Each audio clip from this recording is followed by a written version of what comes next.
Chers étudiantes, chers étudiants, bonjour. Donc, nous allons entamer ici la deuxième partie de l'évaluation des forces et des moments internes. Dans la première partie, on a un petit peu étudié la procédure de façon théorique.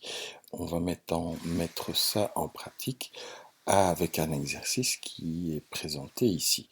Donc, nous avons une situation où Hector exerce une poussée sur la caisse pour la faire bouger de gauche à droite sur l'étagère. Il ne pousse pas très fort sur la caisse, donc elle ne bouge pas, ce qui veut dire qu'on est dans une situation statique. Et on va donc demander quel est le moment musculaire exercé au niveau du coude d'Hector, quel est le groupe musculaire qui travaille, fléchisseur ou extenseur, quelle est la force développée par le muscle équivalent et quelle est la grandeur de la force de réaction articulaire au niveau du coude. Alors, on nous dit que la caisse pèse 500 newtons, que Hector exerce une poussée horizontale sur la caisse, donc vous voyez sur le schéma la position du membre supérieur lors de la posture. Donc le bras forme un angle de 30 degrés avec l'horizontale, la distance entre l'épaule et le coude est de 32 cm, le centre de masse du bras est situé à 14 cm de l'épaule, la masse du bras est de 2 kg. L'avant-bras forme un angle de 40 degrés avec l'horizontale, la main est dans l'axe de l'avant-bras, la distance entre le coude et le poignet est de 25 cm, la distance entre le poignet et la poignée de la caisse est de 10 cm, le centre de masse appelé comme ici du segment avant-bras plus main est situé à 20 cm du coude. La masse de l'avant-bras est de 1,1 kg et la masse de la main est de 0,4 kg. Alors, à ce stade, nous ne savons pas encore si les muscles qui vont travailler sont les muscles fléchisseurs de l'avant-bras ou si ce sont les muscles extenseurs. Donc ici, on nous donne les caractéristiques des deux muscles. Nous devrons évidemment n'utiliser que les caractéristiques d'un seul muscle. On verra plus tard comment on va décider si ce sont les muscles fléchisseurs ou extenseurs qui travaillent. Donc revenons à notre problème de base où nous avons ici notre sujet qui est en train d'essayer de pousser la caisse sur l'étagère. Et donc la première chose qu'on va devoir faire, c'est d'isoler le système. On nous a demandé de calculer les forces de réaction articulaire au niveau du coude. Et donc le segment qui nous intéresse, c'est le segment avant-bras plus main.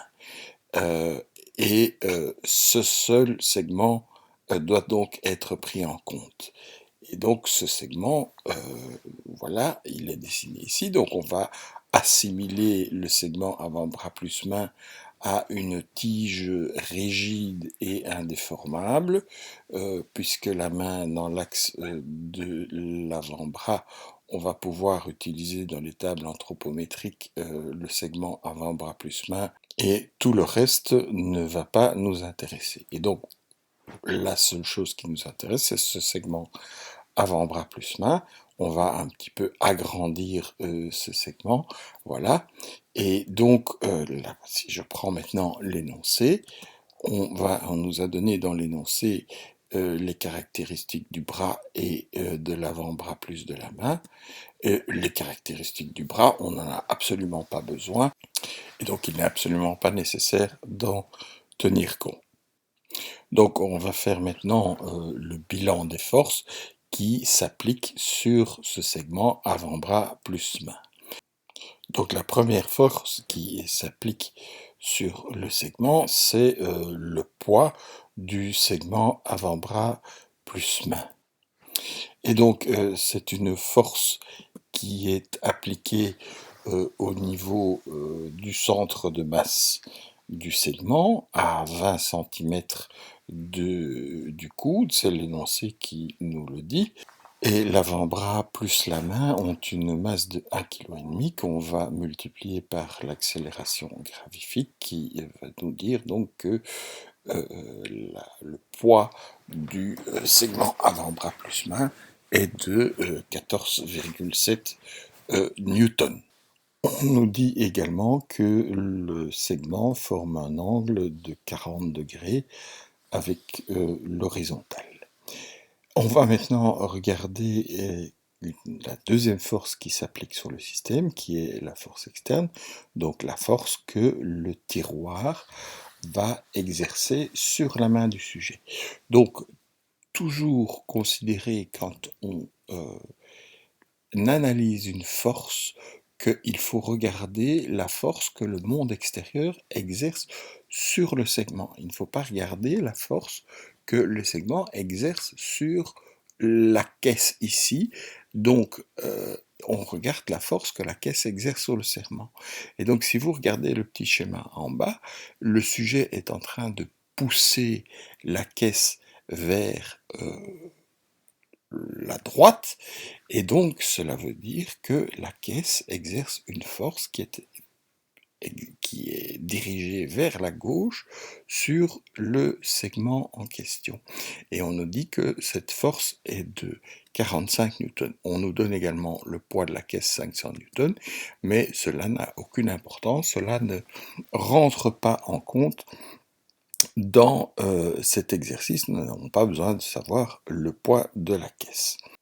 On nous dit également que la distance entre le centre de rotation du coude et le point où la force externe est appliquée est de 35 cm, ce que nous aurons besoin plus tard pour calculer le bras de levier. Alors, on nous donne également les caractéristiques des muscles équivalents, fléchisseurs ou extenseurs. À ce stade, nous ne savons pas encore si c'est le muscle équivalent fléchisseur ou le muscle équivalent extenseur qui va travailler. On va le calculer plus tard, donc à ce stade-ci, nous laissons de côté les données sur les muscles. On sait qu'il y a une force musculaire qui est appliquée, mais on ne sait pas encore si c'est une force musculaire en flexion ou en extension. Donc pour le moment, on ne s'occupe pas de cette force musculaire.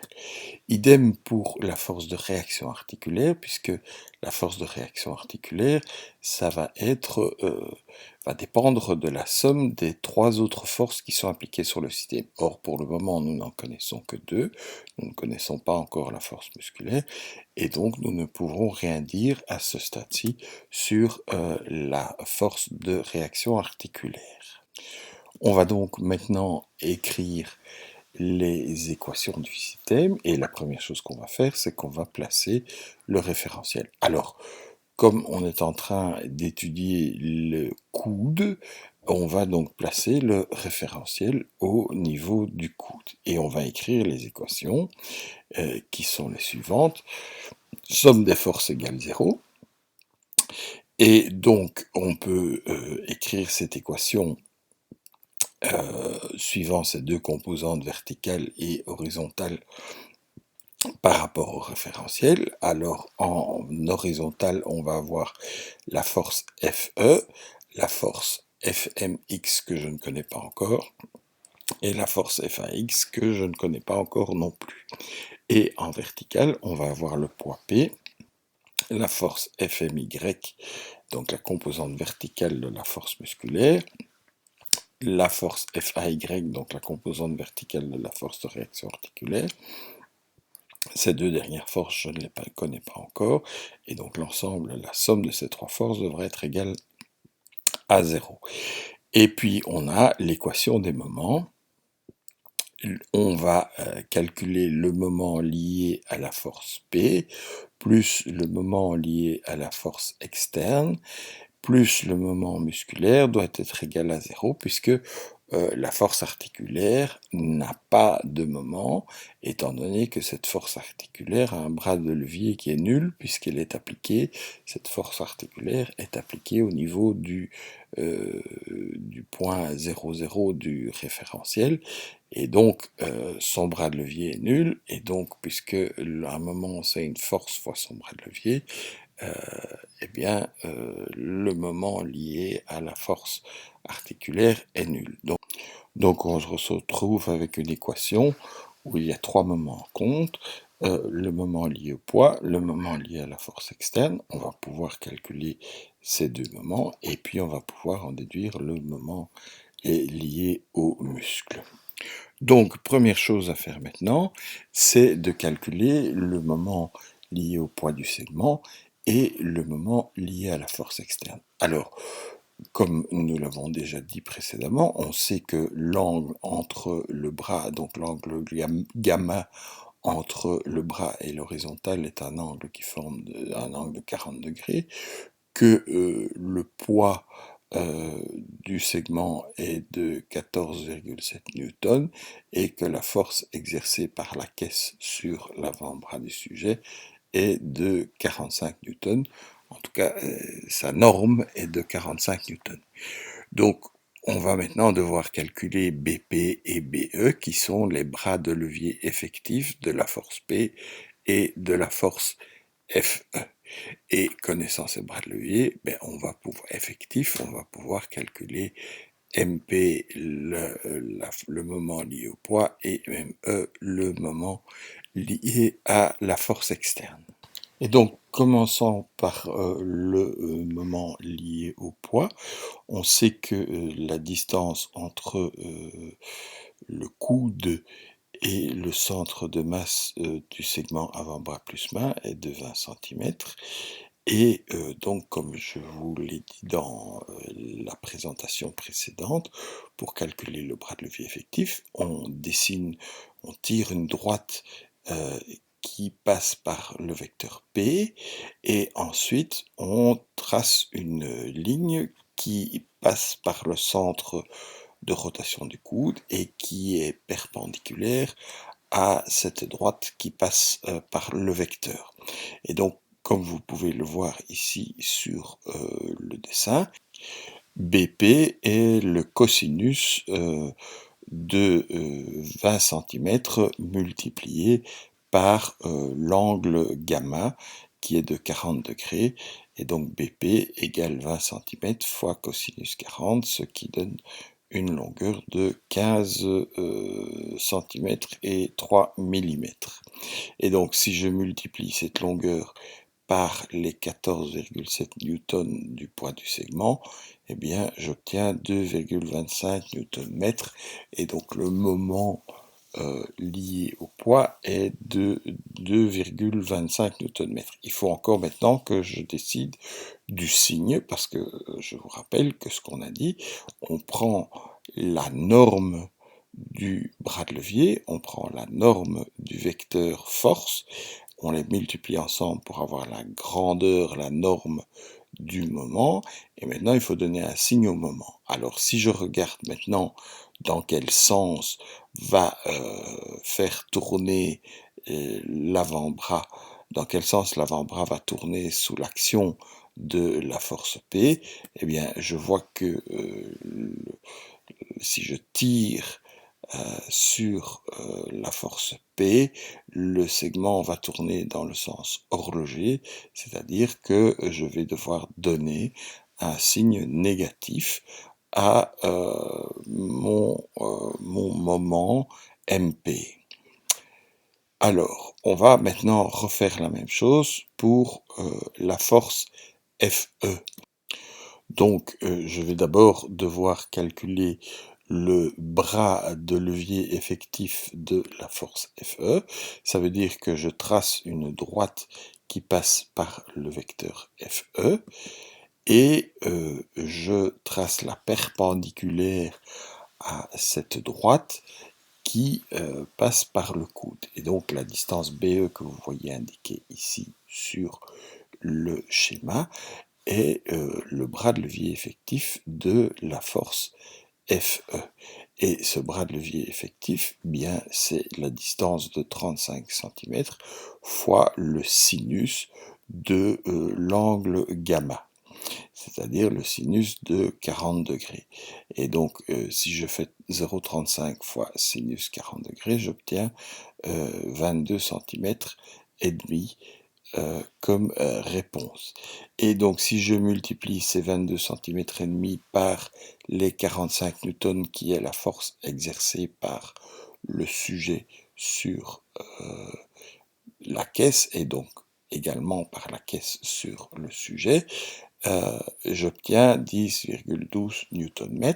Je dois encore maintenant donner le signe à cette force Fe et je constate que si je tire dans la direction de Fe sur le segment avant-bras, ce segment avant-bras va tourner dans le sens anti-horloger, c'est-à-dire dans le sens positif, et que donc le signe du vecteur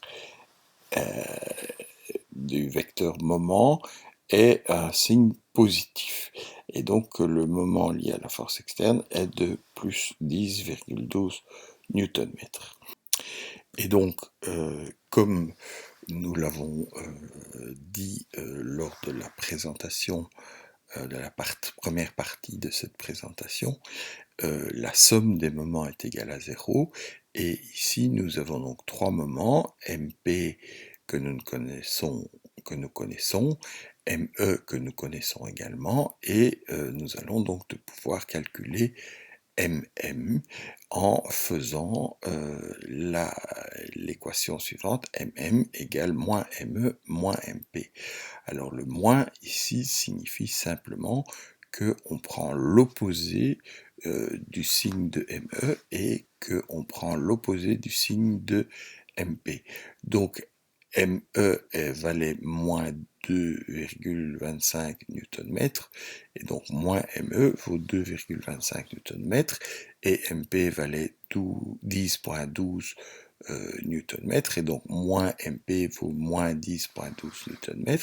Si je fais cette somme, j'obtiens moins 7,87 Nm.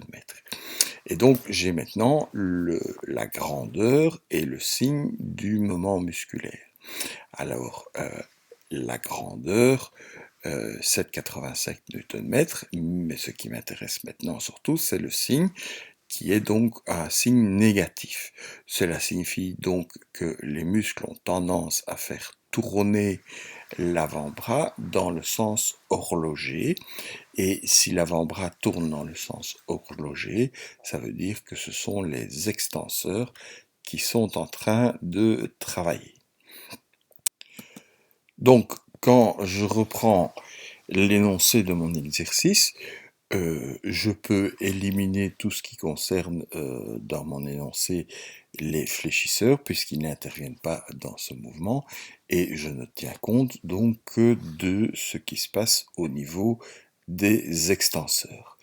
Et donc on me dit que l'axe de traction de la force des extenseurs forme un angle epsilon de 25 degrés avec l'axe de l'avant-bras et que le point d'insertion du muscle triceps se trouve à 6 cm de l'axe de rotation du coude. Alors on va donc pouvoir calculer le bras de levier effectif du muscle. Ce bras de levier effectif va donc être égal à 6 cm fois sinus 25 degrés.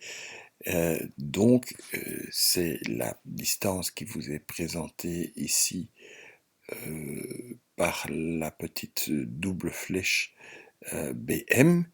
Et donc cette distance BM c'est 0,6 fois sinus 25 et ça fait donc 2 cm et demi.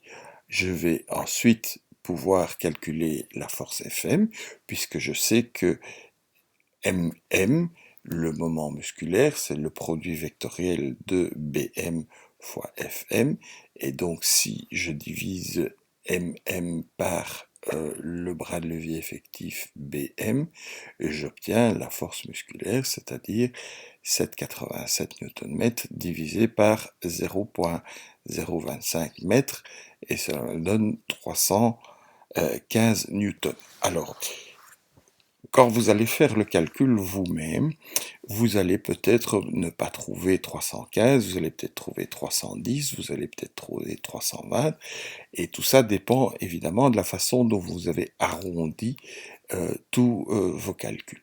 Il est évident que quand nous allons corriger l'examen, on tient compte du fait que vous pouvez avoir une petite différence dans le résultat liée à ces arrondis.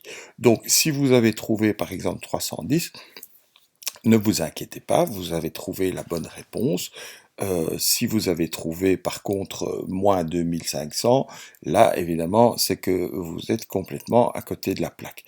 Mais donc si vous avez une réponse qui est proche de ces 315 newtons ici, vous pouvez considérer cette réponse comme étant juste. C'est simplement une question de savoir comment vous avez arrondi vos calculs tout au long du procédé.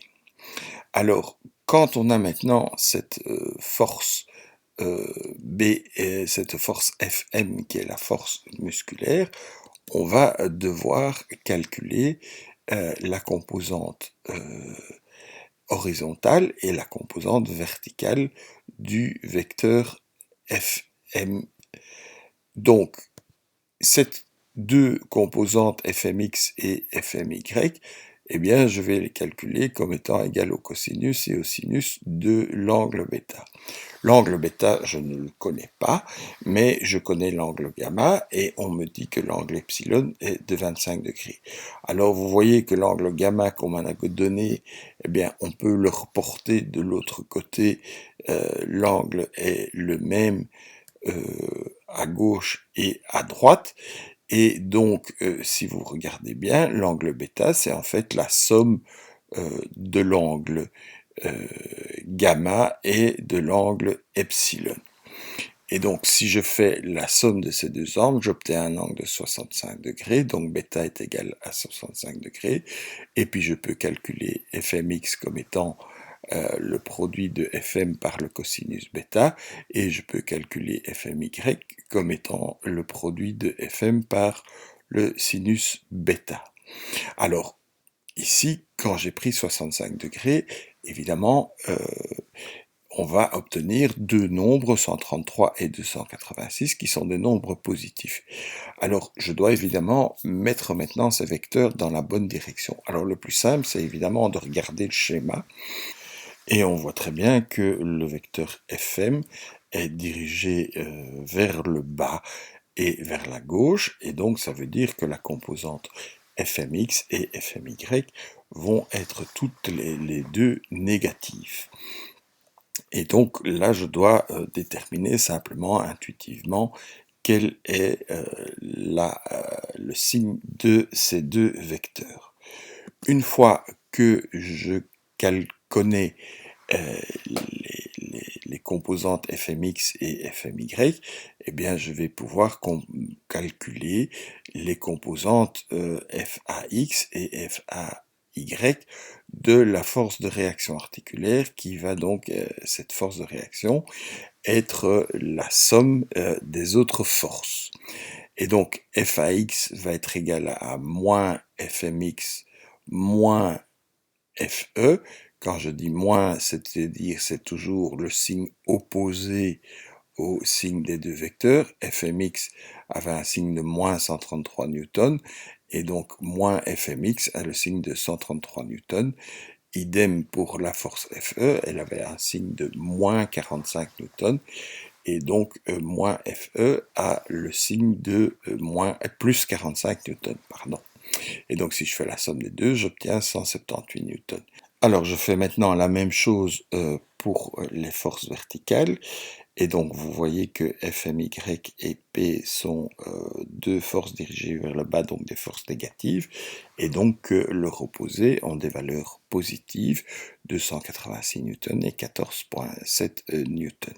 Et donc la somme des deux fait 300,7 newtons, donc disons 301 newtons, si on veut arrondir et ne pas se perdre dans les virgules. Alors après ça, mais il nous reste une seule étape, qui est de calculer la norme et la direction de Fa. Donc la norme de FA, ben, ce sera, selon Pythagore, FAX au carré plus FAY au carré. Et je prends la racine carrée de tout ça, ce qui me donne 350 newtons. Et la direction du vecteur, ben, c'est l'arc tangente du sinus sur la cosinus, c'est-à-dire de 301 divisé par 187, ce qui me donne 59,5 degrés, donc à peu près 60 degrés. Attention que dans tous les dessins que vous avez vus dans l'exposé, ceux-ci ne sont pas dessinés à l'échelle. En effet, le vecteur Fm et Fa sont beaucoup plus grands par rapport au vecteur Fe et P, et donc il faudrait les dessiner de façon beaucoup plus allongée. Voilà, ceci termine la seconde partie de l'exposé sur les vecteurs. Je vous donnerai encore un troisième exemple où on va cette fois-ci résoudre un problème où la force Fe n'est ni verticale ni horizontale, comme dans les deux exemples précédents, mais où on va avoir une force, externe qui est oblique. Et donc, on va faire les calculs dans cette troisième exposé avec cette force